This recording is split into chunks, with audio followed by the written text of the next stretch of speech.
Olá, se você investe em FII infras ou em FIPE, certamente você tem dentro da sua carteira uma debênture de um ativo eólico ou propriamente um equity de um ativo eólico. A gente sabe, especialmente nos FIPEs, o PICE, por exemplo, 100% dele é dívida de ativos eólicos. O fundo da XPIE, a gente sabe que 25% do EBITDA do produto hoje está nessa concentração de eólicos também. VIGT, 11% e assim por diante. Então, é bom a gente conhecer, aprofundar um pouquinho mais sobre esses ativos. Essa série especial de 3 vídeos aqui da nossa área de membros, né, ela já foi ao ar. Os 3 vídeos, eles contam essa história de forma bastante detalhada, e eu fiz esse vídeo resumo aqui justamente para a gente passar os principais pontos, para quem quer ter uma visibilidade geral, quem quer aprofundar mais o conhecimento, vai para os vídeos específicos lá, que está bem interessante. Então, nessa série de vídeos específicos, a gente vai estudar especificamente os parques da região Nordeste. É importante entender o perfil de ventos, né? Então, a gente vem aqui para esse atlas da parte eólica brasileira, onde a gente tem esse perfil de velocidade de vento, que ele começa aqui de 5 metros por segundo e vai até 11 metros por segundo.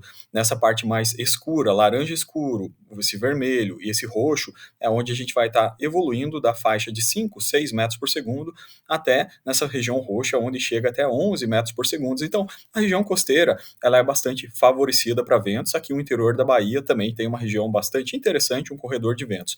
Nós vamos explorar principalmente essa sub-região 2. Esse material aqui está super interessante, foi da época que começou a ser instaladas as plantas eólicas lá no Nordeste, né? E dos início dos anos 2000, né? Então, falar um pouco sobre a característica do vento na região, como é que funcionam os parques, a incerteza na construção desses parques.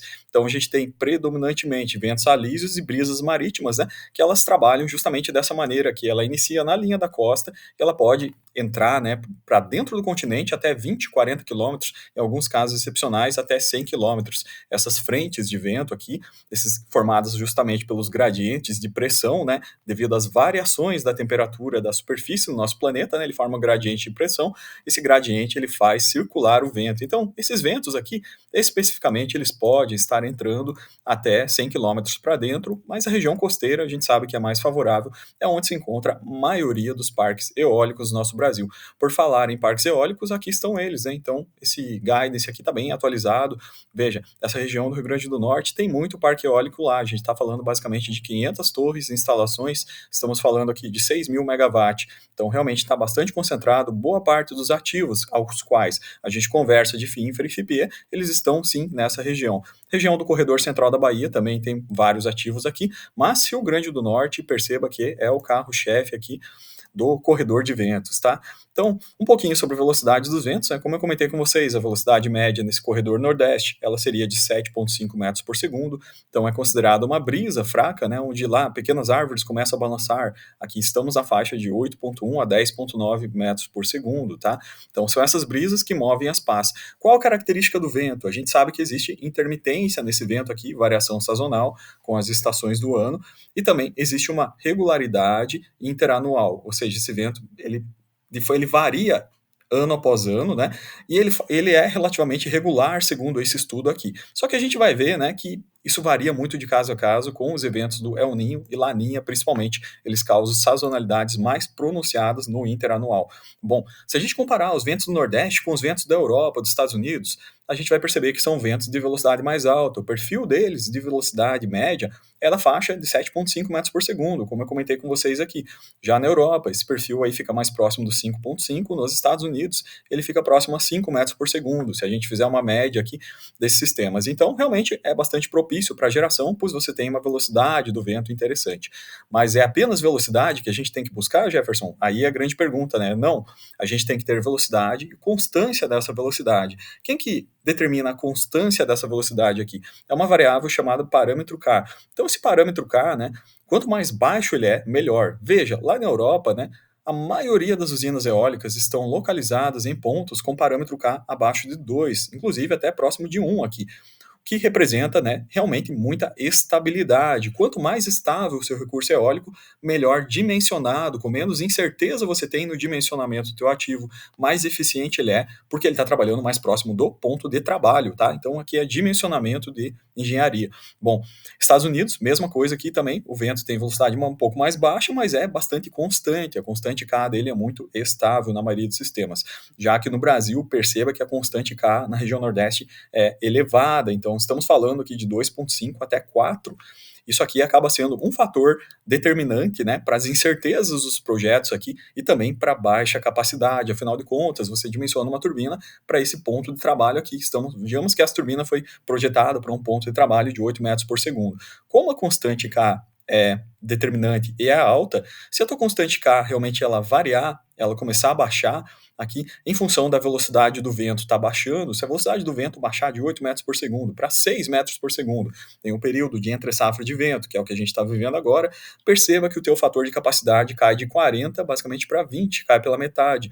Ou seja, a eficiência de geração do seu ativo eólico, ela baixa bastante em variações leves de perfil de velocidade do vento. Então, esse é um ponto complexo, tá, pessoal? Não é linear essa reação aqui, esse entendimento aqui, ok? No caso do PIX, a gente viu essas variações interanuais, veja que os ciclos não são previsíveis, tem ciclo de 2, de 3, tem de 5, tem de 7 anos, tá? Isso varia muito com El Ninho, Laninha, então não tem como você dizer que aqui existe uma geração previsível. As sazonalidades, em relação aos meses dos anos, sim, essas são mais previsíveis. Então a gente pode ver nesse perfil aqui realmente mês a mês, né?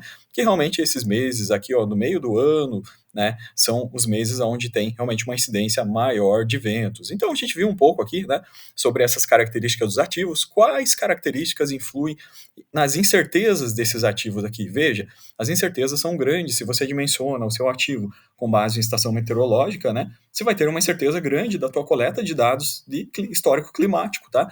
Agora, se você usa o sistema anenométrico para você dimensionar isso aí, já diminui um pouco. Embora assim, perceba, a própria curva de potência já tem 10% de incerteza. A climatologia, correlação de longo termo e medição do vento são os fatores que carregam mais incerteza para dentro do projeto.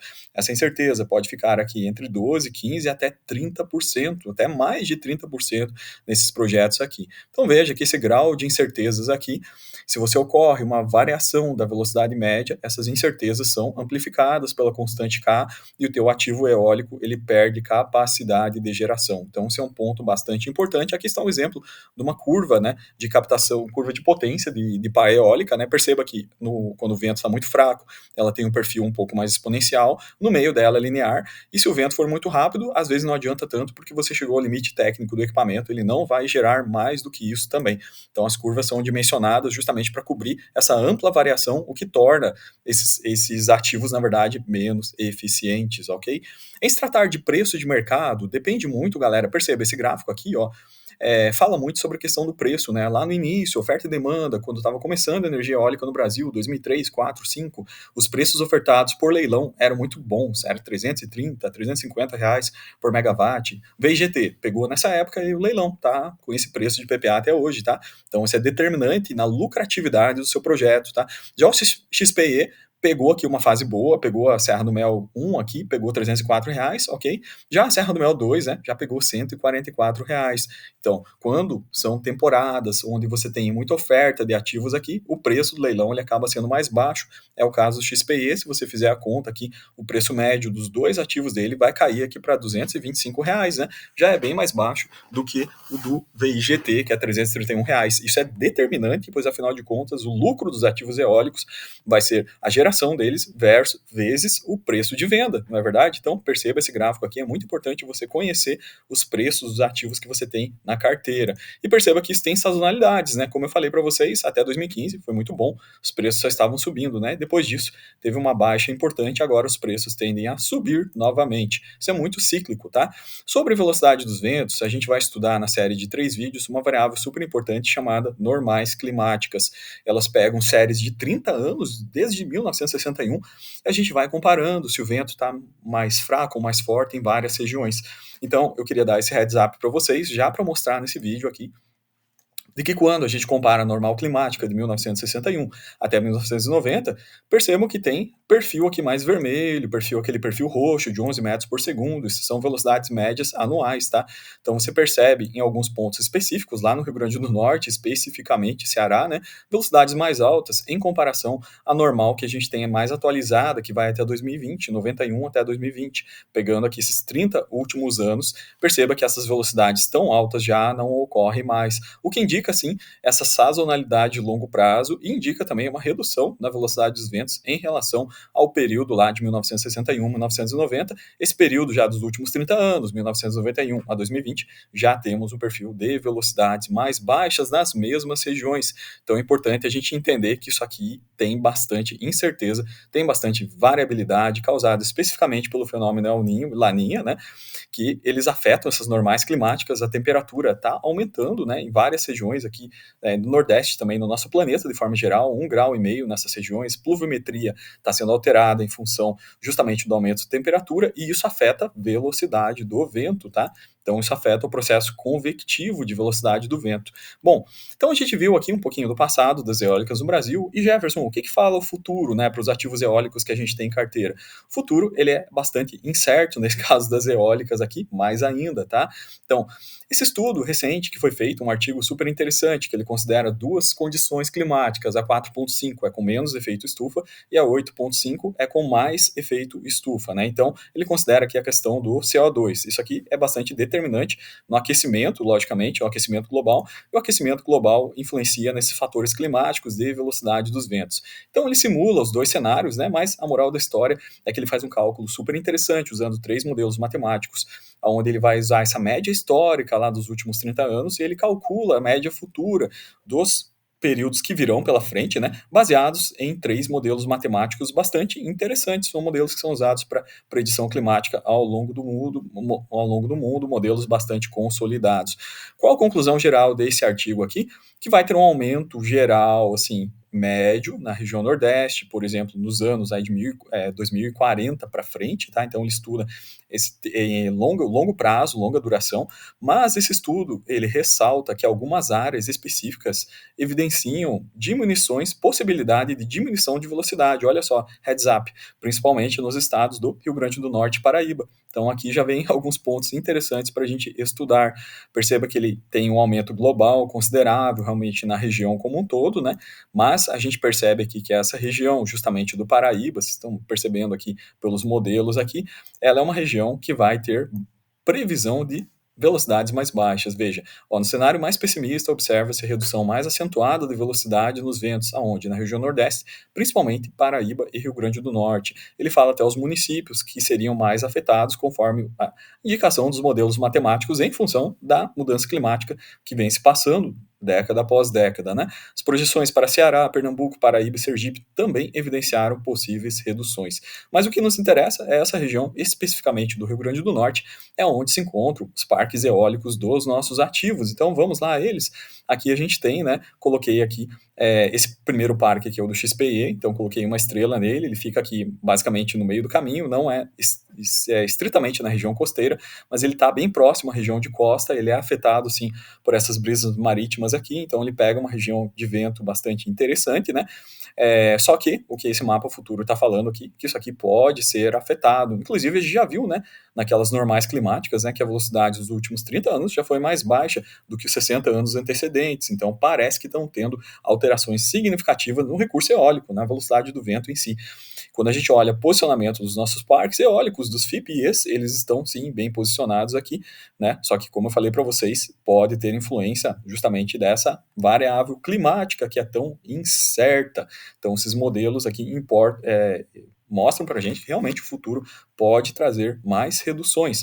O ativo aqui do XPE, perceba, ele está nessa posição geográfica. Aqui a gente tem um ativo do VIGT, Mangue Seco, um pouco mais próximo do litoral, é um ativo mais antigo também, como a gente viu, tem um preço médio de contrato maior, uma PPA contratada maior.